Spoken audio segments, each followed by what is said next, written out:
रोजगार के बड़े बड़े दावे किए जा रहे हैं। और जब जम्मू कश्मीर के बेरोजगारी की शरह को देखते हैं तो जम्मू कश्मीर के अंदर भी बेरोजगारी की शरह आसमान को छू रही है। 18.3% बेरोजगारी की शरह सीएमआई की रिपोर्ट के मुताबिक आ चुकी थी। अगरचे सरकार इस रिपोर्ट को मानने से कासिर है, लेकिन मुल्क के अंदर यही बेरोजगारी की शरह 7.5% है। पिछले साल के मुकाबले में थोड़ा सा बेहतर मुल्क की सतह पर है, लेकिन रियासती सतह पर, यूटी सतह पर बिल्कुल भी सही नहीं है। लेकिन इस बेरोजगारी से निपटने के लिए सरकार के वादे भी थे और रोजगार फराहम करने के लिए बड़े बड़े वादे किए जा रहे थे, लेकिन वो वादे आहिस्ता आहिस्ता करके फिर से शराब साबित हो रहे हैं। एसएसआरबी पर उंगलियां उठ रही हैं। पहले पुलिस लिस्ट को लेकर उंगलियां थी, लेकिन अब जो उंगलियां उठ रही हैं वो उस क्लास 4 असामियों के पुर करने के मामले पर है जो सन 2020 में पूरी तरह से मुकम्मल किए गए। 8,500 पोस्टों को एडवर्टाइज किया गया, इम्तिहानात लिए गए, लेकिन सिर्फ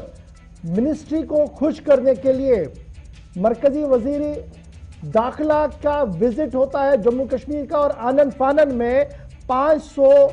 बेरोजगार नौजवानों की तकर्रुरी के ऑर्डर जारी करवाकर यह साफ कर दिया जाता है कि फास्ट ट्रैक बुनियादों पर रोजगार फराहम किया जा रहा है। 8,500 में से सिर्फ 5,000 रोजगार दिए गए। मिनिस्ट्री फॉर होम जब जम्मू कश्मीर के दौरे पर थे, बाकी मानदा ऑर्डर्स आज तक इजरा नहीं हुए हैं। और जब ये इजरा नहीं हुए, अब तरह तरह के सवाल जो है वो उठ रहे हैं, क्योंकि एक तरफ से बेरोजगारी का सांप सर पर बैठा हुआ है और दूसरी तरफ से एसएसआरबी की कारकर्दगी भी मायूस कुन मानी जा रही है। और आज श्रीनगर के अंदर भी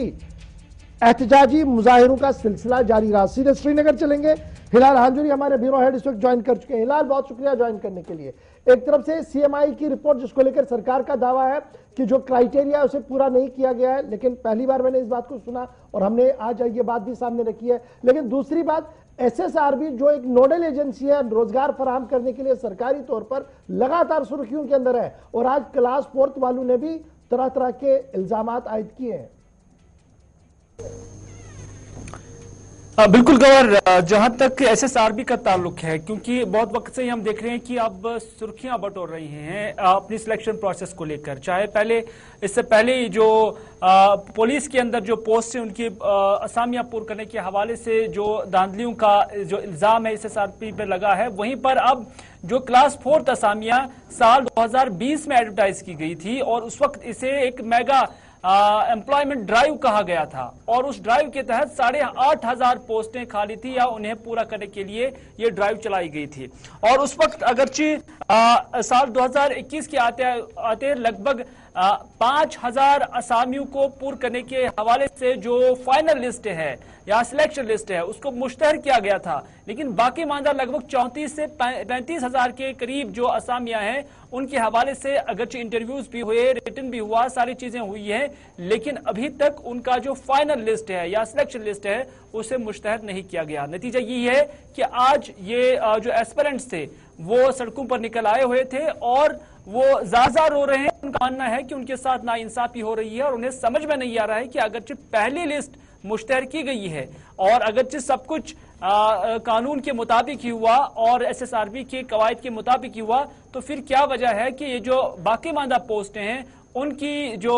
फाइनल लिस्ट है उसे मुश्तहर नहीं किया जाता है, जिसकी वजह से वो काफी मायूस हो रहे हैं। इस हवाले से उन्होंने कहा और उन्होंने धमकी दी है कि अगर फौरन से पेशतर अब इन पोस्टों के हवाले से या इन इंटरव्यूज के हवाले से फाइनल लिस्ट मुश्तहर नहीं की गई तो वो भूख हड़ताल पर भी जाएंगे और भूख हड़ताल ही उनके लिए समझ से बाहर दाखिला वजीर साहब आते हैं तो आनन फानन में 300-400 लोगों के ऑर्डर्स इजरा किए जाते हैं, और आज जब दाखिला वजीर के मैं डेट्स देख रहा हूं तकरीबन 3-4 महीने हो गए हैं और सरकार चंद 100 पोस्टों को जिन्हें क्लियर करना था आज तक करने में नाकाम हुई है। क्या मैं ये मानूं कि दिल्ली के अंदर बैठे लोगों को एक धोखा दिया जा रहा है एडमिनिस्ट्रेशन की तरफ से कि ऑल इज वेल, हम ऑन स्पीड पर काम कर रहे हैं, क्योंकि जब वो रिव्यू लेते हैं तो रिपोर्ट पेश करना होता है।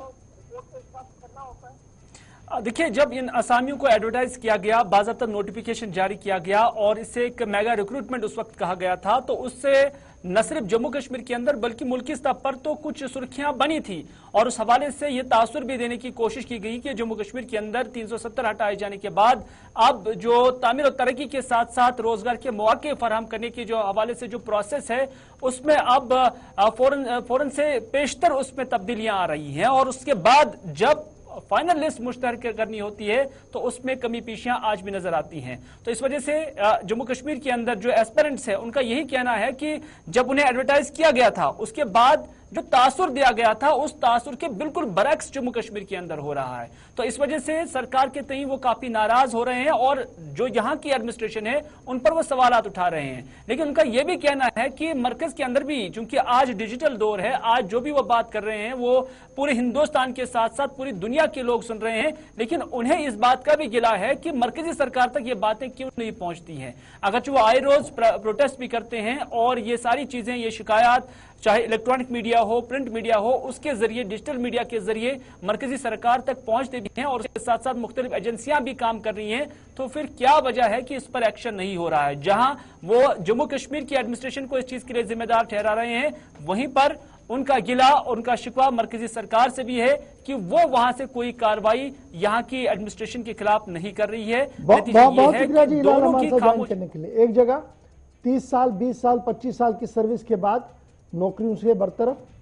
सेंचुर होटल, दूसरी तरफ एसएसआर भी जिन्हें रोजगार देने का काम सौंपा गया था वो भी आईवॉश कर रही है, पूरी तरह से काम नहीं कर रही है। लड़के, बेरोजगार नौजवान सड़क पर आकर एहतजाज करके इंसाफ मांग रहे हैं। सवाल यह है कि फास्ट ट्रैक बुनियाद पर भर्ती के अमल को किया जाए। लेफ्टिनेंट गवर्नर साहब बार बार ये कह चुके थे, लेकिन क्यों रिव्यू लेकर इस बात को नहीं देखा जा रहा कि आखिर इस फास्ट ट्रैक में कमी कहां पर है, कोताही कहां पर है और कौन ऐसे लोग हैं जो इस प्रोसेस में हैम्पर करते हैं और इस काम को तेजी के साथ चलने नहीं देते हैं।